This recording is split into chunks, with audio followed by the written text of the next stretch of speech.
let's jump on Deion. Yeah, I was about to say Sanders. segue right on to another sports discussion. Yeah, Deion Sanders is in the news, and people are going back crazy. For what? Once again, my opinion, I think we put too much into celebrities, too much into people's business, too much into people's decisions. Hey man, whatever that man want to do, he can do it. Like, it ain't got nothing to do with me and my house, because it doesn't reflect me. Now people can say, "Oh, that's that." You shouldn't say stuff like that because you should be in support of what everybody else is saying. No, I'm just saying that all y'all should be ashamed. But all I'm saying is that I'm going to say my opinion. Do I feel like he was wrong? No, I don't. That's that man's business. I don't either. I mean, once again, he's probably looking out for his son. He wants to get his son in the NFL, which you've heard 1,000 times. That's no But secret. what black man wouldn't want to be able to do that for his son? He has the opportunity to get his son at the highest level, because we put all these, not trying to pit black versus white or anything like that, but we do know white families and white cultures more so have the monetary stability, ability to be able to put their kids through these camps and get them to go to the perfect prep school and the right college and all that stuff. It's great to see that he's trying to bring his son along, but I'm gonna let you get back to what you're saying. Well, but don't fail to realize he's not only bringing him. So that's what people need to remember too. Yeah, he is. He didn't just abandon. Yeah, he is snatching some other people. Yeah. But I do think he did lay a foundation. Mm-hmm. What he does is not set in stone. He wasn't like what he said, something about not being a graveyard coaching. Right. At HBCU is not a graveyard position. Like, he already had intentions. It's not a dead end position. Position. Mm-hmm. Yeah. So I don't think he owed HBCU anything. He did a lot. I'm not going to go. It's been talked about 1 million times, so you already know what he did for the school. If you don't do your research, just Google. But at the same time, I feel like he can do whatever he want to do. It's his decision. If it's about money, so what? That's that man's business. I mean, I know a lot of people that do stuff for money. I mean, everybody I know pretty much. What have we always done? We try and find one job so we can get a better job, and then we try and step from that job to get a better job. All because of what? Yeah. So, but let's talk about the people who are always talking about it. Most of the people and I didn't go to HBCU, so people can always be like, don't be talking about HBCUs and you didn't go to HBCU. I can talk about whatever I want. But what I want to say is that we already do know that it's the fact that you have low alumni donor support. Mm-hmm. You have support in general from the school. Mm-hmm. And just like we heard on the interview the other day or whatnot, that, there are several schools that are always in jeopardy of losing some type of funding or accreditation or whatnot. And because there's no funding from the people that went there, from the alumni. And so my thing is that we always looking at other people, and then we're not, we love to argue and protest and stand up, but then we don't like really doing the work. That's just my opinion. Yeah. I think sometimes you got to do the work, and I bet you if you do a census of a lot of the people that I saw on social media that did attend the HBCU, it's like, let me see your records of how much you've donated to your HBCU over the year or the last couple of years since you've been out or whatever. Well, now I do know some that do give back. Yeah. But I think support is more than just talking about it. Mm-hmm. Support is more than just showing up for homecoming. Support is more than just posting about it, because a lot of people think support is posting. Yeah. I wore my shirt from my school today, and I took a picture and I put it on social media. Because it's HBCU. So now I'm representing. I'm supporting HBCU. Yeah. Like, no. Even though I didn't even give them $100 back. But because I will say this to be fair. Schools don't get saved by likes. They get saved by money. Right. I will say this to be fair. Even though I didn't graduate from my HBCU, Tuskegee University. Shout out to Tuskegee. Shout out Tuskegee. But a lot of those people that went there still got a lot of student loans. They got a lot of student loan debt. So I read where they said reason why they said a lot of blacks don't support the schools because of the high debt of student loans that they have to face. What was JSU paying Deion Sanders a year? $350,000. Okay, which he used that to pay his staff and other. Right. Necessities. So they told him, well, we'll give you $1 million signing bonus to come back. Okay. Well, but guess what? I still got to get that to my staff. I got to pay back this. Let me see. He paid for their new tennis courts. He paid for the locker room to be renovated. And we did the field. Redid the field. Got them all new uniforms. Brought a Pepsi sponsorship to an HBCU. Also brokered he helped broker that CBS it was a television deal. The television deal, right. Because of him, I was able to see Fort Valley on a regular game, not a special game, not a classic, but a regular game on TV. It was like on CBS. And then ESPN and ESPN2 and the ESPN He was brokering that deal next for a 10-year right. deal. And you know how many HBCU games I saw this year for they were everywhere. Yep. And you know whose power that was? Deion Sanders. Yeah. But y'all still want to knock this man like he did nothing for the culture.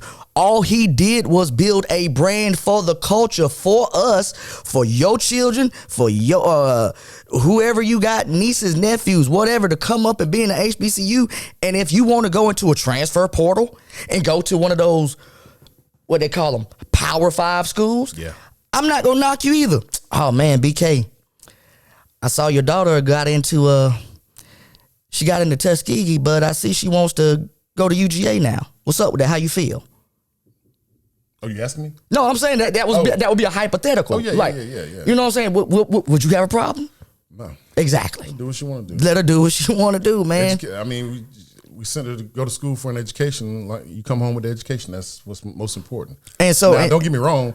My wife went to HBCU, so of course. I'm just saying. But the point I'm trying to make is, I get it. That's the move. I support the move. I support the intentions on why we want our students or our children to go to HBCU because it's a different experience. But then I'm gonna go ahead and say this. It's also funny though because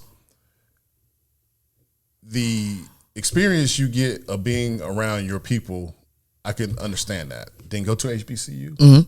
Grew up around the corner. Grew up a couple of miles away from one. My grandma stayed across the street, so I have a very close relationship to Fort Valley. Didn't attend Fort Valley, but like I say, my grandma grew up across the street. So being part of that atmosphere, being part of that culture, and my friends went to HBCU. They went to Fort Valley, so I was always on campus. So it's not like I don't know the culture. Yeah, I might not know how it feels to get an education from there. Right, because I went somewhere else, but I understand the culture, so I get it, and I support it. I would want my kids to do the same thing. And the majority of our friends, we did go to HBCUs because we grew up in that time. Most of my split between the FAMs and the Tuskegees and the Fort Valley States and most of my friends all went to HBCUs, and I get it. And I support it. And I got another question for you. Why is it on Deion to save HBCU football? It's not. Make it make sense. This is what. Oh, as your boy says, we not gonna talk about him. You know, he always says, "Hey, shout out." You know, y'all make it make sense. But anywho, so Eddie George is at an HBCU, right? People forget that. Yeah. I haven't heard not one person say, "Well, at least Eddie George is at his school still holding it down for HBCU," or Eddie George has brought in a lot of talent to that little school. Was it Memphis State? Nobody's talking about that. Let's think about this.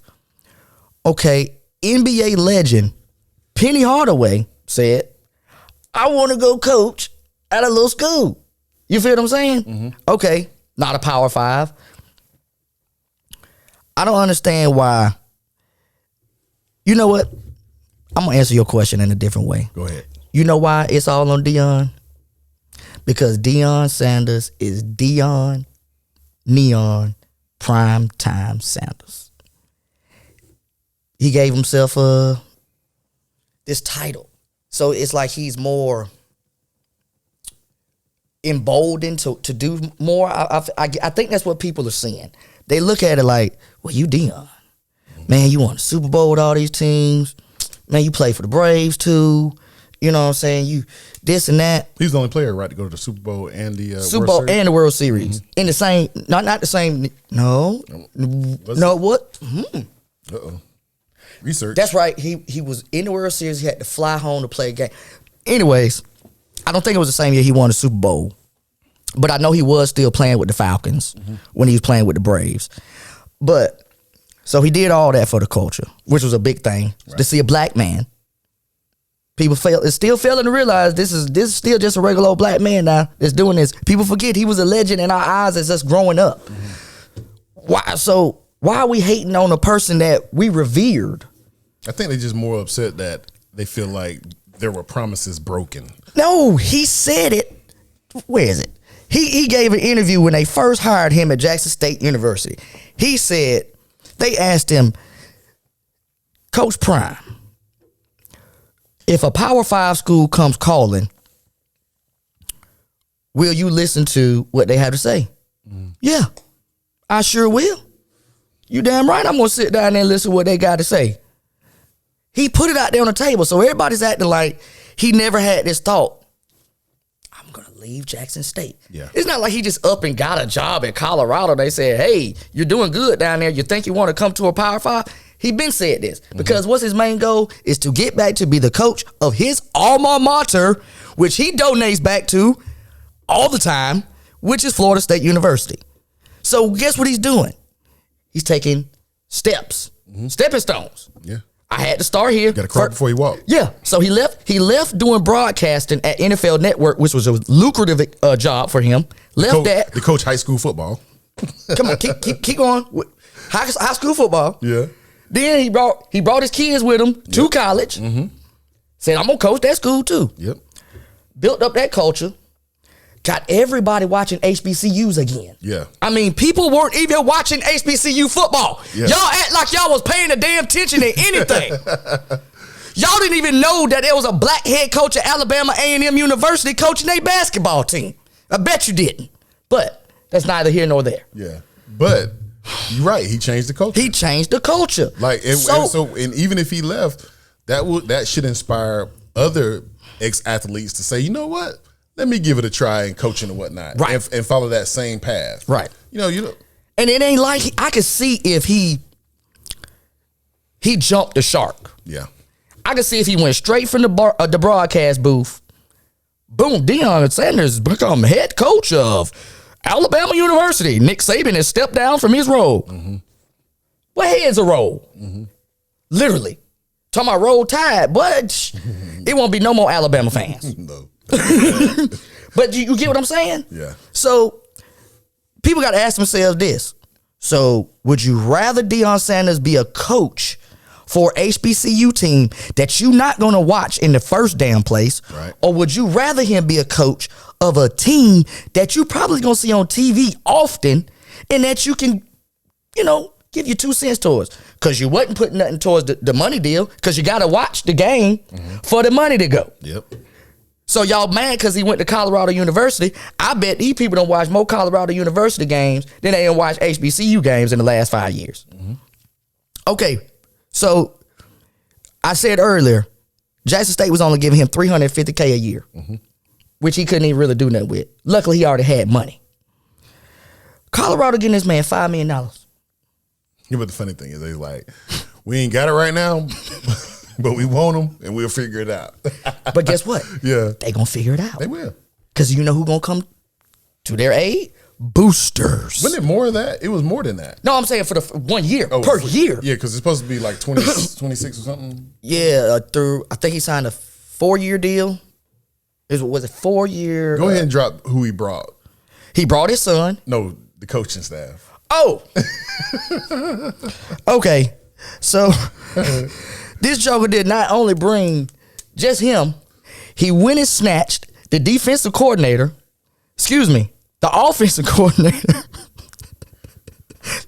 I'm getting it wrong because it's so funny. He snatched the defensive coordinator from Alabama. Roll Tide. The Alabama University, the Alabama. How Stephen A. Smith be saying, Alabama. So he snatched him to make him his offensive coordinator at Colorado. Then he didn't go find another coordinator. He didn't go find another assistant or a personnel person. He went and got a whole head coach to quit his job at Kent State, which he had a great program going, just to go coach for Deion Sanders to be his OC. So you went and took the DC from Alabama and the OC from Kent State. Building a team. So that right there should let you know people follow him not just us, everybody follows him. So why do we have a problem with this man? He wasn't bringing, them coaches weren't trying to come to Jackson State University, were they? They wouldn't come to Jackson State, were they, BK? I didn't think, last time I looked, I didn't see no coaches leaving Alabama. Yeah. I'm just saying. People have a problem with that, though. Because they're white. Yeah. Okay, I understand. That's no problem. You can get mad because he got white coaches, but guess what? Sometimes white coaches are better than black coaches. It's just what it is. That's just what it is. I mean, come on. I don't want Deion Sanders to go be the coach of UGA. I like Kirby Smart. I want him to stay right where the hell he at. Yeah. I'm just saying. Yeah, so well, sometimes we just got to leave our emotions out of stuff. Just what we need to stop damn doing is making everything damn black because he's black or because he's white. Let the man try and win. The damn program ain't had a winning season in 10 damn years. Now, if he come and win, now watch. Yeah. If he have a successful season and end up taking them to like a bowl The game. big bowl game, yeah. Watch.